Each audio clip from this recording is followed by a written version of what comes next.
Assalamualaikum warahmatullahi wabarakatuh. Waalaikumsalam warahmatullahi wabarakatuh. Terima kasih telah hadir pada acara pertemuan kali ini. Sudah menyempatkan waktu ya Bu-ibu ya di sore hari ini.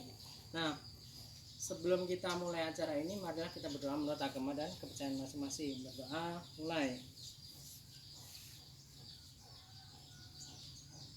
Sudah selesai.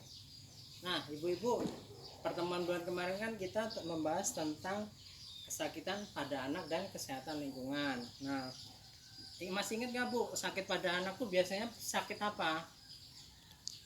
Diare, ya biasanya diare, terus cacingan biasanya, terus yang terakhir malaria. Nah itu penyakit-penyakit tersebut bisa kita cegah dengan mengolah kesehatan lingkungan dan menambah gizi makanan ya Bu ya. Jadi anak tidak sakit lagi. Udah dicoba kan Bu di rumah? Sudah. Nah, sebelum kita mulai pada materi kali ini, ada baiknya kita nyanyi dulu ya Bu ya. Ya. Nanti saya mulai dengan hak anak. Nanti ibu-ibu langsung nyusul ya Bu ya. Hak anak. Hak hidup, tumbuh kembang, perlindungan, partisipasi. Oke, terima kasih ibu-ibu sudah ikut bernyanyi. Nah, pada kesempatan kali ini kita akan membahas tentang pengertian anak dan hak-hak anak. Tahu nggak Bu bahwa pengertian anak itu adalah, baca ibu-ibu, Anak adalah seorang yang belum usia 18 tahun, termasuk yang masih dalam kandungan. Nah, itu yang dimaksud anak. Jadi anak yang belum berusia 18 tahun, masih anak-anak. Nah, habis itu tahu nggak Bu hak anak itu apa? Mari kita baca ya Bu. Adalah hak yang melekat pada manusia sebagai insan ciptaan Tuhan yang Maha Esa.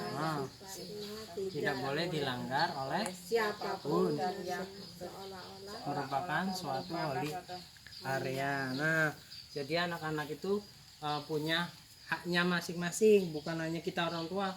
Anak juga harus punya haknya. Sebagai orang tua kita harus mencukupi hak anak itu. Nah, hak anak itu dapat diartikan sebagai hak azazi, hak yang ada di dalam diri anak. Terus pemberian Tuhan yang Maha Esa. Nah, sejak lahir bahkan dalam saat kandungan pun anak itu mempunyai haknya. Kalau masih dalam kandungan ya kita berhak memberikan nutrisi atau makanan kepada calon bayi ya Bu ya. Jika tidak dipenuhi berarti pelanggaran hak ya Bu ya. Jika orang tua tidak memenuhi, melanggar UU Perlindungan Anak. Orang tua tidak mampu. Nah, kalau ada anak yang terlantar maka negara harus mengambil alih, namanya di panti sosial. Nah, kemudian menurut Ibu nih, hak-hak anak itu apa aja? Ada yang tahu nggak? Apa? bermain, Oh, bermain, benar. Terus sekolah, bersekolah. Terus mengaji, mengaji ya benar. Dan lain-lain ya Bu ya. Nah, jadi hak anak itu tetap harus diberikan hak untuk bermain, terus berekreasi, berpartisipasi, berhubungan dengan orang tua.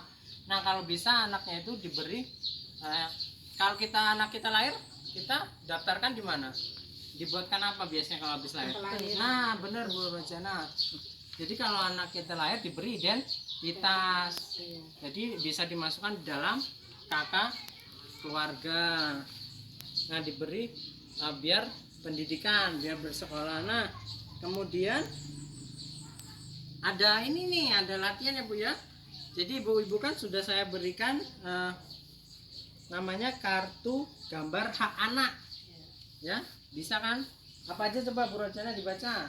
hak atas kegiatan budaya, Nah, terus Ibu ini Parmi, hak memperoleh informasi.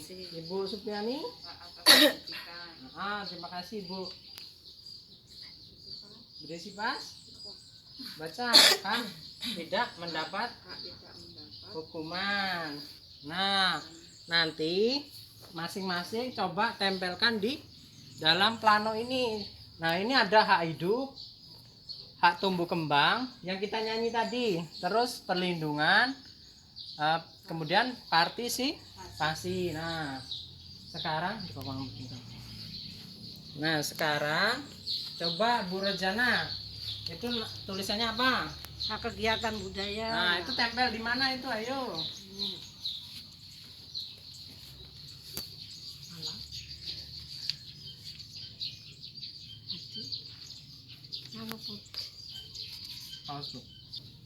Apa? Hak untuk Kreasi. rekreasi tumbuh kembang. Nah, udah nanti.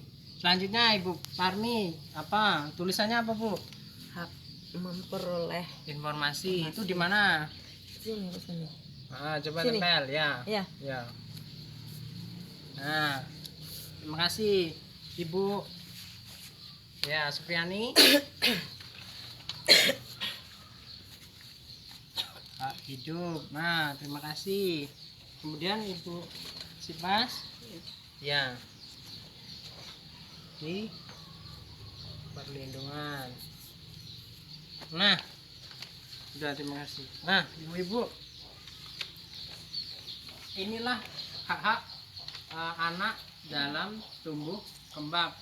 Nah, yang ini pertama hak hidup, yaitu hak atas pendidikan. Berarti anak bisa bersekolah itu merupakan hak untuk hidup.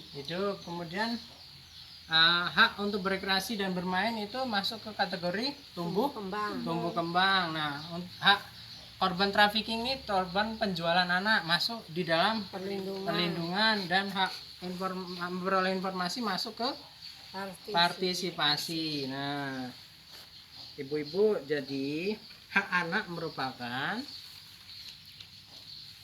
kebutuhan anak, baik fisik, tahu nggak fisik tubuh, psikis tuh dalam tubuh, perasaan maupun sosial yang wajib dipenuhi oleh setiap orang tua. Kalau orang tua wajib memberikan haknya, memberikan tanggung jawab atau kuasa.